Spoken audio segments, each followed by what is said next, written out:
commune du Sénégal située à l'ouest du pays, dans la région de Thiès.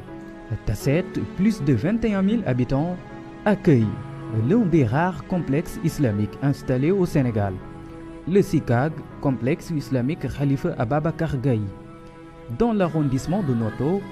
voici la route principale qui nous mène directement au complexe. Nous sommes sur les lieux. Voici le SICAG, qui doit son nom à feu El Hadji Khalifa Gaye, père de l'initiateur. Ce complexe est composé d'une grande mosquée R+1, la seule dans le village.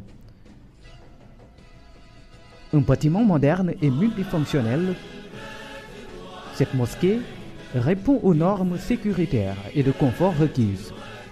Elle garde un plan architectural exceptionnel. En plus de la grande mosquée, le complexe est composé d'un bloc administratif, d'une école coranique d'éducation de plus de 200 élèves avec des salles de classe toujours en construction, d'un dortoir équipé en lits superposés pour les élèves, un restaurant bien équipé et entretenu, un grand bassin qui assure son autonomie en eau. Aussi, un champ où l'on cultive de la mangue, entre autres infrastructures en cours de construction.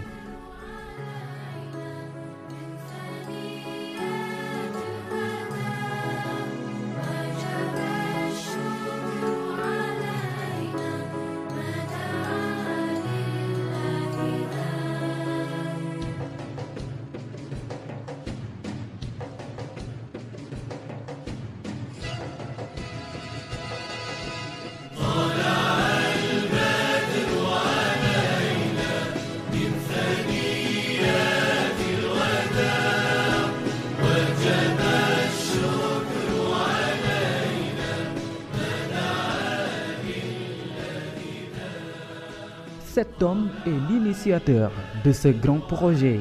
Tafsir Abdourahmane Gaye, communément appelé Tafsir par ses proches. Il est un célèbre prêcheur appartenant à la confrérie Tidjane de Tivaouane. Il anime des conférences religieuses un peu partout dans le monde. Intrépide et réputé pour son amour envers les enfants,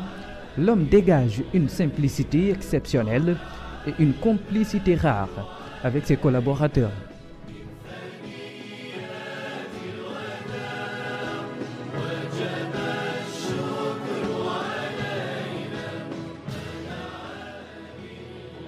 Tous les habitants du village sont venus prendre part à la journée de consultation gratuite au complexe. À Tafsir Gaye d'expliquer l'origine de cette journée. Masha Allah, li nga xam ni moom la ñuy def tey muy consultation gratuite loolu dafa bokk ci li nga xam ni xéewali alquran la xam nga gox bu alquran nekk rek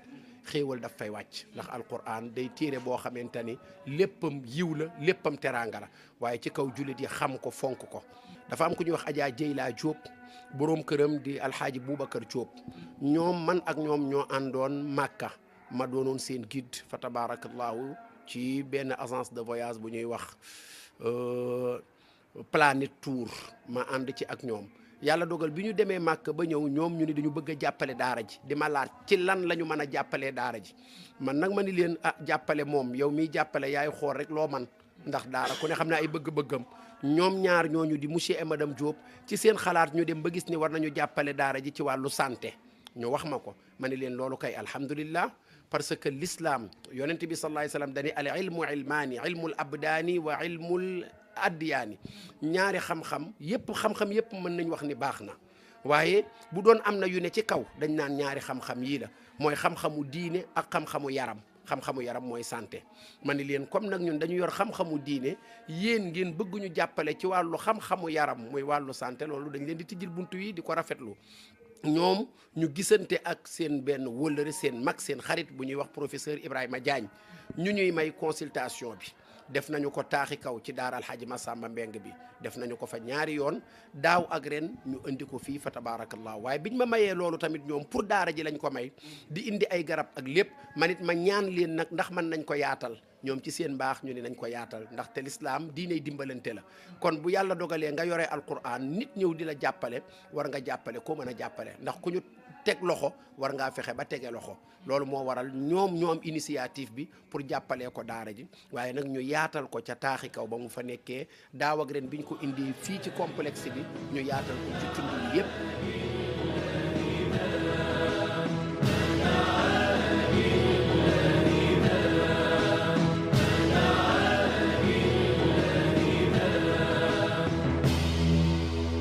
Avec ses propres moyens, Tafsir est le principal bailleur. Il finance l'essentiel des besoins de l'école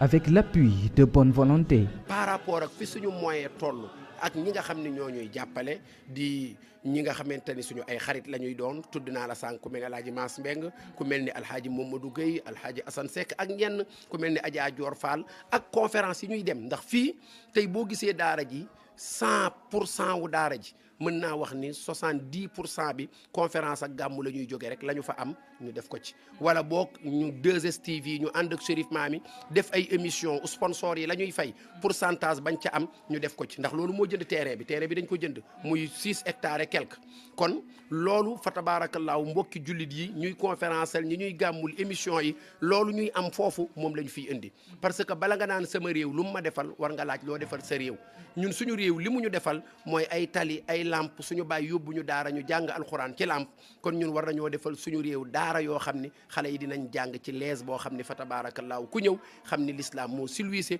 ku ñëw xam ni l'islam moo masa moderne fa tabaarakallaahu beneen bi mooy 30% bi mu ngi jóge ci ay comme mbokk yooyu ma la wax ay mbokki jullit yu ñëw rek gis ngay liggéey may la ciment may la fer macha allah 25% bi wala 28% bi mën na jóge foofu lenn li bi ñu waree moderniser daara yi gouvernement bi yëkkati loolu mën na am na benn 2% bu dugg ci daara ji boo xamante ni jëmale woon nañ ko ci suñu daara jee ca Thiès ñu ni leen foofa moom macha allah la fa war a am yëpp maas def na ko ñu indi ko fii pour jàpp ci liggéey bi loolu kon li ma la mën a wax rek ci wàllu modernisation du ma wax ni dañu moderniser déedéet damay wax ni dañoo fekki alxuraan ca la mu woote woon démb ba alxuraan de wàcc ca xaaru Xiraa ba tey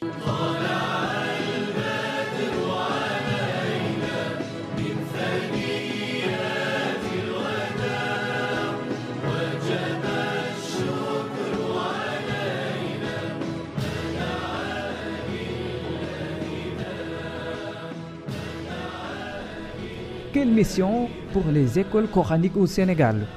Pourquoi une journée de consultation médicale gratuite? Élément de réponse avec le directeur du complexe. Moi, je pense bien que la mission première de la religion, c'est un cadre idéal social qui nous permet de penser à nos prochains, de raffermir nos relations et de s'entraider. S'il n'y a pas ces valeurs intrinsèques, moi, je pense bien qu'on ne peut pas parler de religion. Parce que cet idéal de vie-là doit être en phase par rapport aux formes de vie que les gens doivent mener. Donc moi, je ne peux pas comprendre qu'on parle de l'islam en tant que religion universelle et qu'il n'y ait pas ces valeurs intrinsèques qui sont fondamentales dans une société qui est en perpétuelle mutation. Je pense que si on veut raffermir notre humanité, il y a ce qu'on appelle des caractéristiques fondamentales, de notre humanité. Ben, quelles que soient nos valeurs, quel que soit notre projet de société, s'il n'y a pas la santé, je pense bien que tout est voué à l'échec. Donc, la santé est une priorité majeure qu'on doit raffermir et qu'on doit étendre pour que les gens soient en paix, en sécurité. Je pense que donc, on ne peut pas parler de société, on ne peut pas parler de religion, on ne peut pas parler de pratiques religieuses sans avoir la santé. Donc la santé est indubitable, est indéniable. Donc la santé est au début à la fin de toute chose. Si on n'a pas la santé, on ne pourra pas prier. Si on n'a pas la santé, on ne peut pas vivre décemment, etc. etc. Donc moi je pense bien que nous devons travailler sur le label d'une santé de fer pour que les gens puissent atteindre leur objectif majeur. Avant de débuter les consultations, les élèves s'adonnent d'abord à une séance de lecture du Saint-Coran.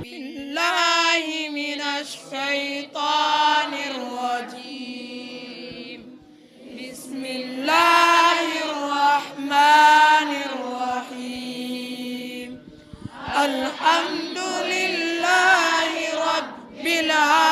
Alamin Ar-Rahmanir Rahim Maliki Yawmiddin Iyyaka na'budu wa iyyaka nasta'in Ihdinas siratal mustaqim Siratal ladzina an'amta 'alaihim ghairil maghdubi 'alaihim waladdallin. Amin. Bismillahirrahmanirrahim. Alam nashrah laka sadrak wa wada'na 'anka wizrak alladzi anqadha dhahrak wa rafa'na laka zikrak fa inna ma'al usri yusra inna ma'al usri yusra fa idza faraghta fansab wa ila rabbika farghab. Bismillahirrahmanirrahim. Qul huwallahu ahad Allahus samad lam yalid wa lam yulad wa lam yakul lahu kufuwan ahad. Sadaqallahul azim. Cheikh Ibrahima Diop est le président du collectif des enseignants. Il a magnifié cette journée essentiellement consacrée à la santé des apprenants et villageois, témoignant de l'intérêt donné aux recommandations de Dieu. li ëpp solo ci àdduna mooy xam-xam, li ëpp solo ci àdduna mooy njub, li ëpp solo ci àdduna mooy dimbale wante, parce que yàlla subhanahu wa taala li nga xamante ni wax na ko rawatina ci wàllu dimbale wante lu bëri la ci wàllu alquranul karim. bokk na ci aaya yi nga xamante ni dafay tegtale ne dimbale sa mbokk jullit wala dimbale wante diggante ay nit dafa nekk loo xam ne dafa am solo. yàlla subhanahu wa taala wax na ci quran ne wa anfiqu mimma razaqnakum, na ngeen góorgóorlu di dimbale di dundale lenn ci li nga xamante ne nii dénk naa leen ko. dimbale nag buñ ko waxee maanaam dundale ci yoonu yàlla wala dundale bokk na ci mooy jéem a góorgóorlu di jàppale ñoo xamante ne ni mën nga leen jàppale rawatina ci wàllu paj, ndaxte nit ki bu fekkente ne nii xamul li nga xamante ne ni moom mooy paj, wala bu fekkente ne nit ki amul wérgu yaram kooku du mën a julli, nit ki bu fekkente ne ni amul wérgu yaram kooku du mën a woor, nit ki bu amul wérgu yaram kooku du mën a taxawaay bi nga xamante ne lislaam moom la ko sant. te bokk na ci aay yi nga xamante ne nii dafay tegtale ne wérgu yaram dafa am solo fi yàlla subhanahu wa taala di waxee naan wa a'iddu lahum mastata'tum min quwwa wa min ribatil xayli turhibuna bihi aduwallahi wa aduwakum ila axiril aaya. maanaam yéen na ngeen góorgóorlu ba di defar li nga xamante ne moom mooy seen yaram, na ngeen góorgóorlu ba di defar li nga xamante ne moom mooy seen wérgu yaram ba nooni bu ñu leen nar a dikkal masalan ngeen xam naka ngeen di jàmbarloo ak ñoom. bu ngeen demee ba nga xamante ne nii yéen a ngeen bëgg a julli am ngeen wérgu yaram di ngeen xam naka ngeen di jullee. bu ngeen demee ba nga xamante ne yéen a bëgg a jaamu yàlla di ngeen xam bal taxaw ngeen di mën a am ci loolu ba mën a jaamu yàlla. bokk na ci aay yi nga xamante ne nii dafay tegtale ne dundale ci yoonu yàlla dafa am solo fi yàlla subhanahu wa taala di wax naan wa taawanu ala al birri wa taqwa, na ngeen góorgóorlu ba di dimbale wante ci njekk ak teraanga, na ngeen góorgóorlu ba di dimbale wante ci lépp loo xamante ne dafay tegtale wàllu ragal yàlla. kon wàllu dimbale wante bari na ay point, waaye point bi nga xamante ne ni jamono ji les société bi yittewoo na ko mooy wàllu paj, mooy li ñu tuddee santé. Les populations du village n'ont pas manqué à l'appel.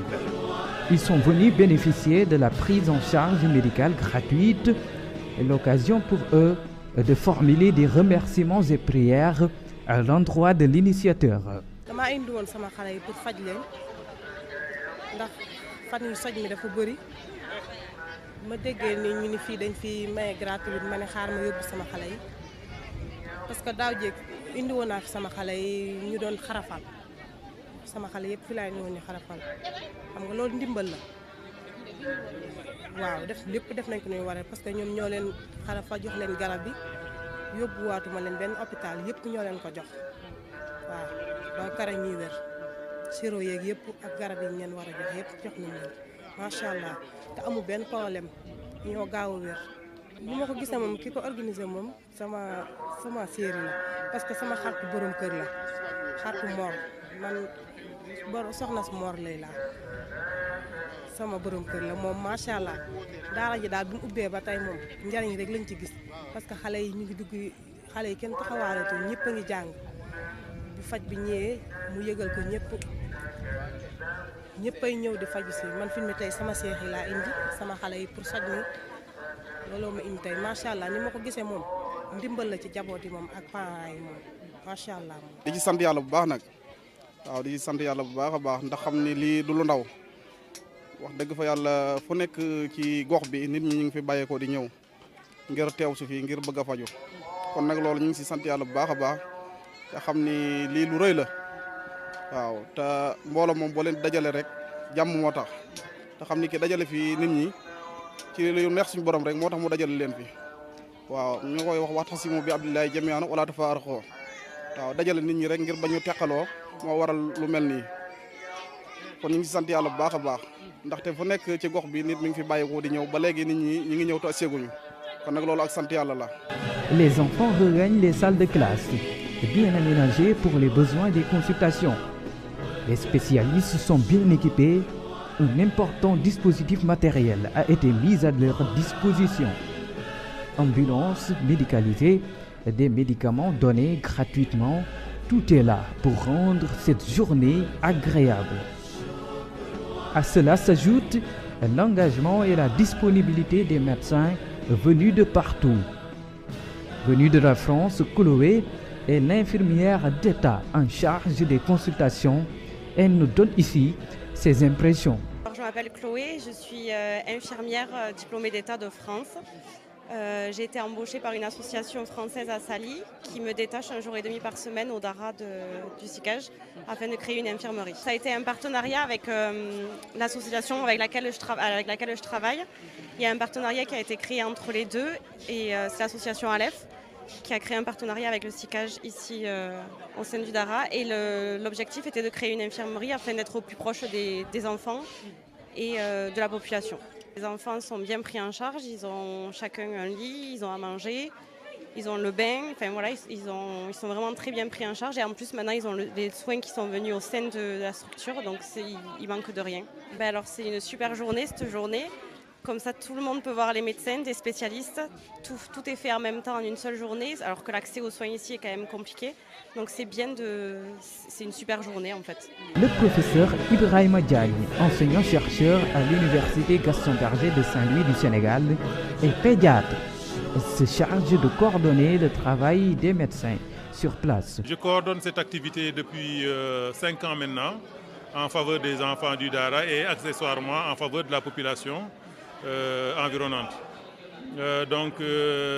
L'objectif est d'abord d'offrir aux enfants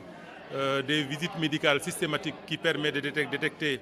des maladies éventuelles, qu'il s'agisse de maladies banales ou bien de maladies plus complexes, afin de bien les prendre en charge. La deuxième chose, c'est surtout de faire de la prévention, c'est d'évaluer l'état de santé des enfants d'une façon générale, surtout leur état nutritionnel, leur état de croissance, leur état de santé mentale, leur hygiène, etc. et leur environnement et cadre de vie. Ce qui nous permet donc d'aller au-delà des diagnostics de maladies, d'actions préventives, parce qu'on va au-delà de la consultation. Nous allons dans les internats pour voir les conditions dans lesquelles les enfants se sont hébergés. Nous allons voir l'environnement, nous allons nous intéresser également à la cuisine et tout, pour vérifier que toutes les conditions sont réunies pour que les enfants aient les moins de risques de développer des maladies qui correspondent à des maladies liées à l'environnement ou bien aux conditions de vie. Mais également, nous nous intéressons en particulier sur leur état nutritionnel pour vérifier que leur croissance en termes de poids et de taille se fait correctement. Également, qu'ils sont dans des conditions psychologiques, disons, favorables. Et tout ça, donc, au cours des années précédentes, nous avions vraiment une impression de très bonne satisfaction par rapport à l'état de santé des enfants d'une façon générale, surtout sur le plan nutritionnel et sur le plan des conditions de vie. Et on avait diagnostiqué très peu de maladies. Chaque fois qu'on vient, on diagnostique de moins en moins de maladies parce que maintenant, on communique avec les encadreurs pour créer les meilleures conditions de prévention possibles. L'Association sénégalaise pour le bien-être des Dara a été créée à cette occasion pour mieux asseoir une politique de soutien matériel et financier envers les Dara du pays. Monsieur et Madame Diop en sont les initiateurs. Mon rôle dans ce truc, c'est de coordonner les activités médicales. Nous sommes ici pour la 4e édition avec le professeur Ibrahima Diagne de la faculté de médecine de l'UFR de Saint-Louis, qui coordonne l'équipe médicale. Donc moi, je gère en principe les activités pour mener à bien l'organisation. Tafsir Abdourahmane Gaye, qui est le président du complexe islamique SICAGE, est notre ami de longue date. On a fait le pèlerinage à la Mecque et à partir de là-bas, mon épouse et moi, on a eu une idée de l'accompagner sur ce travail qu'il est en train de faire pour le bien d'art. Donc, on a jugé nécessaire de créer cette association pour mieux l'aider dans sa mission noble. ne daara moderne ñun daara moderne dañ ñu fekk si avant ñuy wax daara moderne nous sommes déjà modernes parce que ñu ngi si suñu 4e consultation médicale. ñun xaaruñu ba gars yi ne moderniser pour ñu moderniser dañoo moderniser avant waaw ñun dañuy améliorer fu mu nekk ni la modernisation. li ma animé jamono ji sentiment avant tout li ma jëkk a indi si lii laa leen di bëgg a wax. dama dem conférence en 2012 Méridien président Tafsir ñëw en retard oustaz Tafsir je m'excuse ñëw en retard bi mu ñëwee en retard ndekete cause ñëwam en retard bi malade la benn taalibe bu feebar la bu amee woon crise c'était la première fois ma gis ko mais ni mu ñëwee il avait les yeux égars ma ne xaaral damaa ñibbi avant conférence bi di jeex ma ñëw rek ne sama borom kër su ma demee nañu dimbali Tafsir mu ne ma kuy Tafsir ma ne ko man xaw ma ko de mais xam naa ni daal il était perturbé suñ ko mën a dimbali côté santé jàppale ko parce que nee na am na doomam kii taalibe bu amoon crise te man sama fille aînée dafa épileptique léegi affaire boobu animé ma xam ne l'épilepsie ça se soigne ndax moom macha allah fii la nekk médecin la moom si boppam wér na bay faj ay mala di faj ay kii tey dafa am examen moo tax ñëwul après ñu def suñu première consul ñu di ànd Makka 2014 ma def sama première consultation ak moom mu continuer maa ngi sama 4e consultation ndaxte avant nit ki di lekk avant muy jàng dafay wér waaw te Tafsir moo ko waxal boppam suñu fi jaaree kaawu paléo yi day wàññeeku dañuy ñëw déparasiter faj su amee cas yi ñu war a hospitaliser on écrit parent bi mooy jël disposition bi si des mais ñun suñu warugar mooy soins palliatifs. Ya Seyda, comme tout le monde l'appelle affectueusement, est responsable de la restauration des enfants, toujours au service de ces derniers. Elle assure pleinement sa mission avec enthousiasme, amour et professionnalisme. parce que Tamsir man nee naa duñ ko sant dañ koy ñaanal yàlla parce que am na ambition bu rëy ci Sénégal du ma wax daara ji rek damay wax tous les daara du Sénégal parce que bëgg na alxuraan du ma wax baayam ndax baayam kenn ku ne xam na ko waaye ambition ji mu am pour defar daara ji nii bëgg na taalibe yi di leen toppatoo lépp lu mu am nag rek pour xale yi la mi ngi leen satisfaire bu baax man mi nga xam ne man maay yaa Seyda bi nga xam ne maa géré daara ji yëpp man dama cee xam dara te nag jomb naa di ko fenal waaw xam naa daal gis naa ci moom xol boo xam ne nii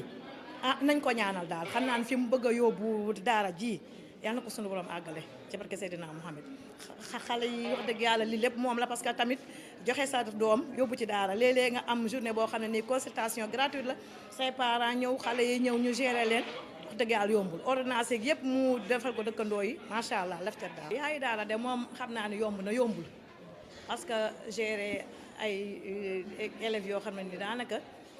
plus de ëpp na 150 personnes nga gérer leen ci xale xëy na yomb na wante yombul waaye nag personnel bi fi nekk tam yombal nañu suñu liggéey xale yi ñu ngi leen di toppatoo bu baax parce que fi ne man maay yaa Seyda bi fii ay appartement la appartement bu nekk tamit Tamsir jël na femme de ménage boo xam ne nii moo koy defar macha allah xale yi heure bu ñu xëyee suba man mi nga xam ne maay yaa Seyda bi xale yi les plus petits maa leen di gérer di leen nettoyer macha allah gis ngeen daara ji amu fi dara lu tilim te loolu nag wax dëgg yàlla yombul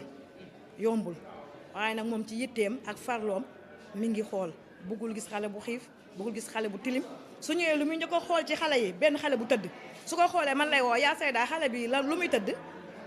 su ko defee ma ne ko gaam mu ne ma lu koy metti est-ce que contrôlé nga ko ak xale yi baa xiif nañu baa xiifuñu loolu lay njëkk a xool su ñëwee daal xam nga loolu nag tamit yombul parce que tamit am koo xam ne tam day ñëw ba pare teg la ci place ba pare chaque jour mi ngi lay contrôlé dina tax yombal suñu liggéey daal. Le processus de modernisation des daara au Sénégal est une dynamique qui se poursuit. Les parents d'élèves qui ont affiché leur satisfecit ont magnifié le geste généreux de Tafsir par la voix de leur présidente Sokhna Astou Ndoye. waaw taxawaayu parents d'élèves taxawaayu wéyjur taxawaayu jigéen ci kër parce que daara ji base bi kër la déjà parce que xale yi ci kër lañ jóge ci kër lañ duggaat parce que daara bi du turu daara la rek mais dafa mel ni kër la te kër boo gis am na ay yaay avant présidente parents d'élèves yaay la avant sunu taxawaay di taxawaay ci jigéen ci Tamsir macha allah lu mu xewle même bu ci sunu doom nekkul sax dañuy ñëw parce que dafa bëgg nit bëgg njaboot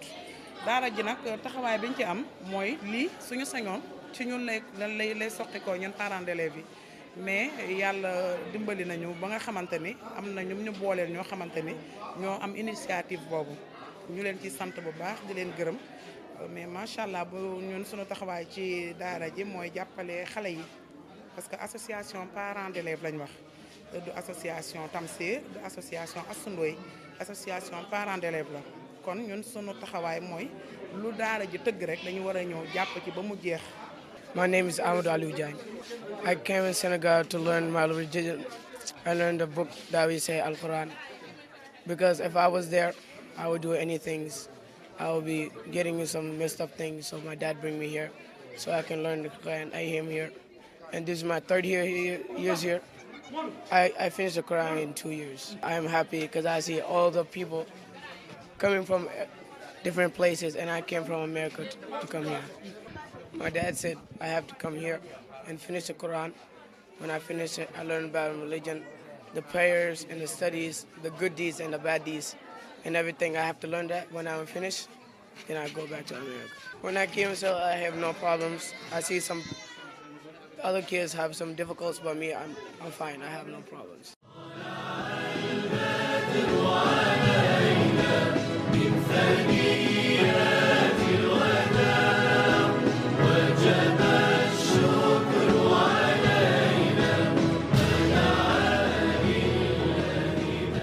Pour clôturer la journée, Tafsir Gaye, après la prière à la mosquée, au milieu des enfants, a profité de l'occasion pour donner des conseils à ses bien-aimés et leur demander de beaucoup prier pour ses collaborateurs qui ont contribué à la réussite de cette journée de consultation inoubliable au complexe Khalifa Ababacar Gaye.